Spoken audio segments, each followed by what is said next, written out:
Yesterday, the Carolina Panthers released Jadeveon Clowney on the second year of his 2-year deal, saving just over $7 million in cap space with just over $6 million in dead cap. And now it has Lions fans asking themselves, should the Lions be interested?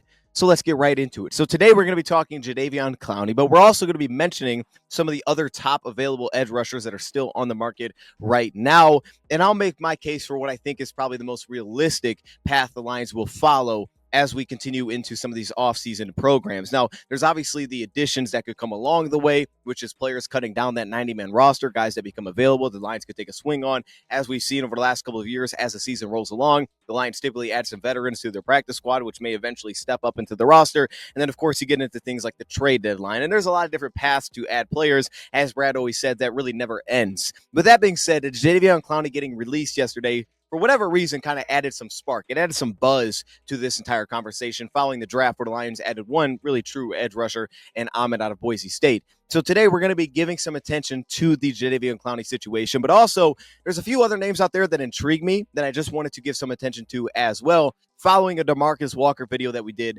probably a little over a month ago at this point. So Jadeveon Clowney was released, and heading into last year, he was an available free agent as well. And really, I wasn't the most intrigued by Jadeveon Clowney, and that was simply based on the film coming from Baltimore. Really had nothing to do with the character concerns or anything like that, because I don't know the guy personally. I don't know any of these things other than what we read and what we learn. And it sounds like this past year from Carolina, there's a lot of positives to take away. First off, it was a pretty injured defensive front, but also a team that was horrible on the defense side of the ball, and yet he found a way to be productive. And it sounded like there was a lot of good things coming from the leadership perspective, just from what we heard. I don't really know much about it, but that's what we heard. And production-wise, he was productive, 13.4% pressure rate this past season with Carolina. He also was 13th in pass rush productivity, I believe, according to PFF this past year, which is fantastic as well. So in all credit to him, he was productive this past year. And even if you go back to 2023, he was productive with Baltimore as well. The 71 pressure season that year, 25 run stops that year, which put him at 43rd in the NFL, but 11th in terms of just total pressures racked up in 2023 with Baltimore. But again, even knowing that, I just wasn't the biggest fan of the film of the player, so I didn't fall in love with the idea of bringing him in this past season. And I did that once again this time around to just go watch and see how he performed with Carolina to get a sense of, do I think the Lions will be interested, and do I love the idea of it? Now, the concerns alongside Jadeveon Clowney, of course, whether that's some character things that may be brought up from the past, but there's also the aspect that he's played with 5 teams in the past 6 years. Now, some of that is just contract related. You're signing these one-year deals with Carolina. They're getting in cap space, but they're also looking at, hey, we just drafted Princely and we drafted Nick Scorton. We're going to go kind of the youth route here, and we don't want to just leave Jadeveon Clowney on this roster and take snaps, because at some point you want to get your young guys snaps, and it seems like that's the route that Carolina is going to go. And Brad Holmes also told us that with some positions that that's what they're trying to do as well, is that they got young guys that they like that they want to give snaps to ultimately. Now, again, the Lions technically do have the cap space, $42.5 million, according to Spotrac, to go sign really any of these guys as they want to. The problem is, as we know, is that they're going to be looking to roll over a lot of this cap space into next season, because next year they don't have a lot of cap space open at all. Now, we'll see what that number sets at. That's going to adjust some things, but you also look at the Lions are probably going to restructure some deals next year as well. They got all these contracts coming up down the road. The Lions are trying to prepare themselves for that, which is why they told us they could not afford Jadaveon Smith, who is on essentially a one-year, $11 million deal spread out over 2 seasons, $5.5 million over both years. And the Lions said they couldn't afford that, one, because it would have affected the rollover to next year, but then also some of that money was just sitting as dead money into next season as well. So the Lions got out ahead of that, and they cut Jadaveon Smith. That said, they said they haven't really had any conversations with Jadaveon Smith since that time. And in my opinion, my assumption would be that the Lions probably have a number that they're willing to pay to that type of player. And it's probably something that's way less of what he's actually worth in terms of production, but the ball is in his court. Like, hey, if you want to sign this, you want to come play for a team that's competing for a Super Bowl, and you just want to be back in Detroit, maybe there's a number that we're willing to pay here. But we understand that number-wise, you could probably make more elsewhere. And we'll just have to wait and see if something like that happens. Now, the intrigue with Jadeveon Clowney would come from the fact that potentially could he be in the range of like a one-year, $6 million deal, which would in some ways feel like half of the amount of what Jadaveon Smith was getting, because it was essentially $11 million when you counted the void years. Could something like that become possible? And would that be a number the Lions would be interested in going after? And would Jadeveon Clowney also be interested in signing for playing for a team that is seemingly a Super Bowl contender? Maybe something like that is possible here. I don't know what that number is for the Lions. That could still be too high, no question. And it also could be looked at as too low by Clowney and some other team may be willing to just give up more, like, I don't know, the Washington Commanders or something along the line. So maybe something like that makes this interesting, but it definitely doesn't guarantee that either side will actually be interested in that kind of deal. The production is there for Jadeveon Clowney, who's essentially played about 60% of the snaps over the past 3 seasons, and really that doesn't concern me too much because I do like what we have on the defensive front. But when you look at it from a numbers perspective, the Lions last season kept 9 defensive linemen, and they essentially, in my opinion, have 8 locks right now on the defensive line if you exclude guys like Ali McNeil and Mekhi Wingo, who are essentially probably not going to be ready for the beginning of the season anyway. So if we take those 2 guys out, which will put you at 10, in my opinion, they essentially have like 8 locks to make the roster on the defensive line, which would include Levi, Marcus Davenport, Aiden Hutchinson, Josh Paschal, Ahmed, Tyleek Williams, Jay Reeder, and Roy Lopez. And then, of course, you have the Ali McNeils and the Mekhi Wingos, which could get included. It's just the injuries are falling in. And then that's where you get to the next kind of group where it's like, okay, the UDFAs. That's where you get to Muhammad. That's where you get to Broderick Martin. And then there's kind of that mix. So a player like this, if you sign him, he's probably going to make the team, and he's probably going to jump over that mix. So you could also make a case for finding a number and finding a spot for a piece like this if the Lions went that direction.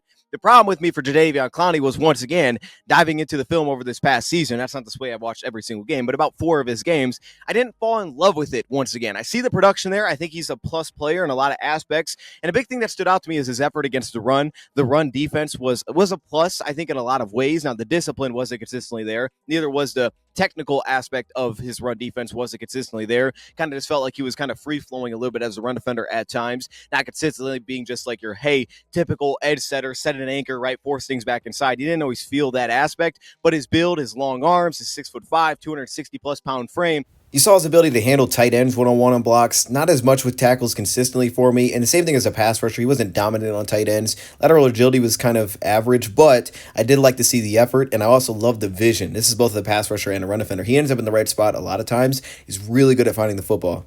It makes sense for being a good run defender, and his effort this past season, his lengthiness as a rangy tackler also got showcased, and he is able to make plays against the run. So I always do start there first with, do I believe that you can stop the run? And I do believe that he can add value to that category just by his build alone and the effort that he played with this past season. He's explosive in his take on the blocks. You saw it on pullers and guys that would kind of kick out when he would have to set an edge. His hand placement was a little bit inconsistent. So again, was his discipline, as I touched on, and some of the technical aspects, just getting his pads popped up, right? Not always playing that square or setting like a true anchor at the point of attack, but his explosiveness in his hips did allow him to shed. The finishing ability was incredibly noticeable as well. He was a little bit hit and miss in terms of finishing in traffic. I thought he'd get turned sideways a little bit when trying to kind of split gaps and get upfield, but for the most part, he has a lot of finishing ability to his game. The early footwork was noticeable against the run, as well as the looseness in his hips to kind of flip an edge.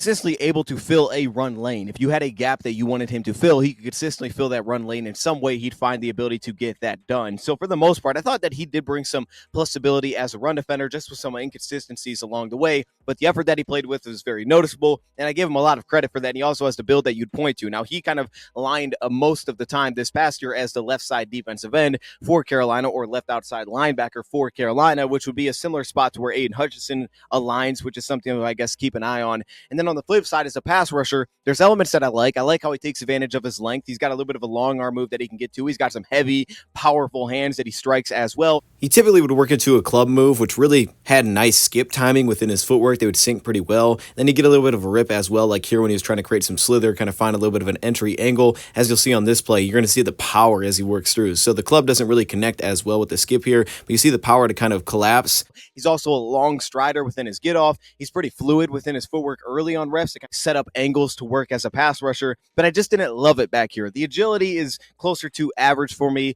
I thought when he got behind the line of scrimmage and he was in the backfield, he wasn't overly agile. First step quickness was closer to average for me as well. Speed to power just tended to stall way too early. There just wasn't enough consistency there in terms of dominance as a bull rusher or a speed to power piece, even though that seems like it would be his game. I just didn't feel that as consistently. He is truly a guy that's going to work to get an edge. He's going to fight through half-man opportunities, and that's how he's going to collapse the pocket. And he's capable of doing that, and that's where the length again shows up at the top of the rush. That's where some of the ankle strength also shows up, his ability to kind of maintain, find second effort wins, find find a way to just be a little bit of a pocket collapse, or you could also kick him inside if you want him to, because there's a little bit of slither there to his game. Now, again, he can tend to stall in these spots a little bit when trying to completely get upfield, but he does show a little bit of slither and looseness to his game where he can kind of split gaps a little bit. Again, the power in his hips does showcase. He's got a little bit of redirectability at the top of his rush for second and third effort wins, and he's very active with his hand usage. While I thought it was a little hit and miss, he was super active with his hand usage, just kept working.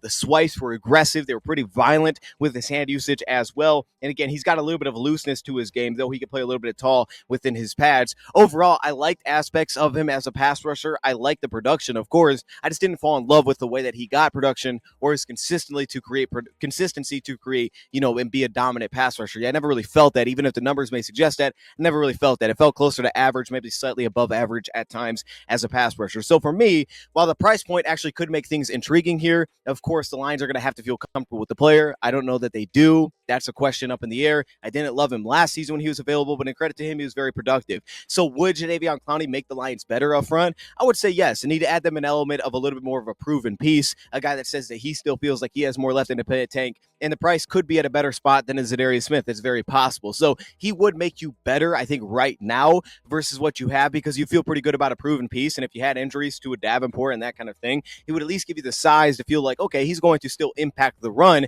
maybe better than some of these other just true pass rush pieces. Like, he's going to be able to play on all three units and give us snaps in that area. My assumption would be is that the Lions aren't overly interested in Jadeveon Clowney, and I think that would make sense. I don't think they will be, and his price point could ultimately still just outprice the Lions, because I think there's multiple teams who would be interested in spending some money here to add a piece like this that was that productive over the past year. So this guy at least has a chance to be in the conversation. I think if the number got to somewhere around like $6 million for a single season, I think there could be intrigue from both sides. It just would have to get to that kind of number, and I don't really know that it will. Now, that being said, this got me to thinking and looking at some of these other edge rusher options out there, and I just want to touch on a couple of these guys real quickly. First off, Demarcus Walker to me still seems like the best option in terms of a true out-of-house option from Chicago. He's definitely not a dominant pass rusher by any means. He's closer to average, maybe even closer to below average at times as a rusher, but his production is there. He gives me the John Kaminsky vibes. I feel like he has a ton of flexibility up and down the line of scrimmage. I can kick him inside and find success. His run defense is built on kind of the frame. He is an edge setter at the point of attack, maybe a little bit less of a playmaker, but he'll play his lane pretty consistently. I like the discipline that he plays with. I like the effort wins that he brings to the table, and really what he brought on a pretty poor defensive line last year as well from Chicago from a consistency side of things. So I still like the Demarcus Walker idea a ton, but I have a full video on Demarcus Walker, so feel free to check that out. And I think the price point could be much more in the category of the Lions, and they've also had a visit with him. But I also throw out a guy like Von Miller, because the Lions were going to look for, they truly just wanted a pass rush piece, and that's the direction that they wanted to go. You can't help but consider a guy like Von Miller, who is also available. Now, again, the price point becomes the problem here. He had the right ACL injury in 2022, returned in 2023, not incredibly productive in 2023, said, I probably shouldn't have been playing that year, but this past year, he was really good. Now, the problem is he missed time with suspension, which is something that came up past involving his girlfriend, so that's something that, again, the Lions are going to have to monitor there, and that may just completely take them out of the running for something like that, released on bond, that kind of thing. So I don't know, the Lions will be interested just for that reason alone, and that would make sense. But again, focusing on the player element side of things, playing over 200 snaps this past season, mainly in pass rush situations, 167 snaps, and only 62 of those were against the run. So he was mainly just a get after it type of piece as a pass rush piece for Buffalo, but he was impactful as a pass rush piece, unquestionably. The problem is the price point again. He's coming off a 3-year, $47 million deal. Now, that contract just simply expired, and maybe that little of snaps, maybe his age considered point does get in the range of a Clowney or a Demarcus Walker. And depending on how low that price point can get, this is a player based on player alone, I think is a better pass rusher than Clowney. He's clearly a better pass rusher than Demarcus Walker.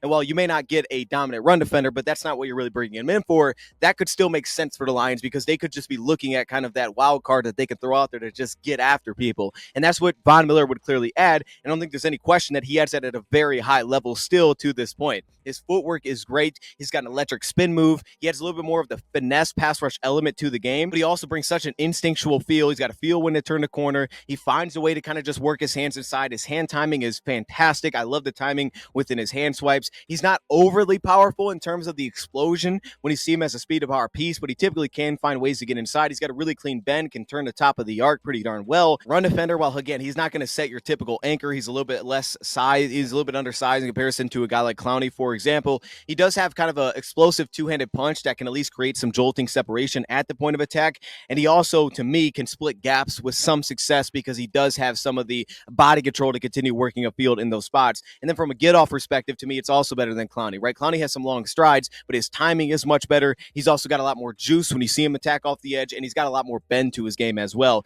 To me, as a true pass rush piece, I would absolutely lean towards Von Miller just to be that guy for you, and I'd fill him into that role. Like, hey, we're not going to ask a ton of you on any downs that we really expect to run, but when it's a pass down, you're going to be like our James Houston. You're just going to get after it. He's going to do that at a very high level, and anytime he's been on the field, he's done it at a very high level. So I don't really have concerns about the injury thing because last year he looked really good when he was out there. Again, it's just monitoring the off-the-field stuff, and then also on top of that, maybe the bigger part is the price point. And a potential key note here is this past season when he took a pay cut with Buffalo, he took less than his guarantees. And according to their GM, Brandon Beane, he thought that was rare for a Hall of Fame caliber player to take less than his guarantees within that pay cut. And also you're seeing it's just a beautiful ability to maintain speed around the arc here. It's a pretty rep. For a guy like Von Miller, how low does that actually drop after this past season? Because I think that he can clearly still get after it. It's just figuring out the price point there. So for me, when you think about these edge rushers that are still available, ideally, I would love to bring Za'Darius Smith back. Again, he's not a dominant run defender by any means, but he definitely can get after the quarterback. Seemingly seems like he wants to be here. He made the Instagram post, right? People connect the dots with him all the time, and it just seems like the ball's in his court. Like, hey, are you willing to take a price point that you're probably worth more than, but this is all we can do because we understand where we're going for the future. But if you want to be here, we'd love to have you back. And if he can find that number that makes sense for both sides, ideally, I think Za'Darius Smith would still be a guy that I'd love to bring back. I just really don't think that it's going to happen. As for these other names, I think Clowney's going to cost too much for the Lions. I also don't think they love him as a player. At least I don't love him as a player. I like him, don't love him. I don't think they're going to go after Clowney. I think Walker makes a ton of sense because I think price point could match up. I think stylistically he matches up. Flexibility he matches up. That would make a ton of sense as an effort piece for them. I would not be surprised if that's the direction they ultimately ended up going here. And then Von Miller, again, is kind of the price point. And then do they want more than kind of just a pass rush usage piece? If they did, that's probably not the direction to go. But ultimately, I wouldn't be surprised if the Lions sign none of these guys. I think they feel good with where they're at. I think numbers-wise, they're in a pretty good spot. Like, for example, if you throw Muhammad into the mix, you're now at 9 defensive linemen, not including Aleem or Wingo. And while his price point isn't very expensive on a one-year deal, that's a guy that, to me, has earned to, at least on last season, get a really strong look. His pass rush was good, and as a run defender, he's got better and better. Like, this guy was perfect for the Lions. And you have the Pat O'Connor. There's a lot of guys still in the mix here. I don't think the Lions need to make any of these moves. But because the conversation came up, I thought we might as well discuss it. A path to adding somebody. I just think my rankings right now in terms of what I think is most realistic would be Demarcus Walker 1, Za'Darius 2, Von Miller 3, and Jadeveon Clowney at 4. Jadaveon Clowney at 4. That's kind of my guess of where I think this would fall into place right now. So we'll just have to see how it shakes out. Let me know your thoughts in the comments below. Thank you, Prep, for watching, and I'm out.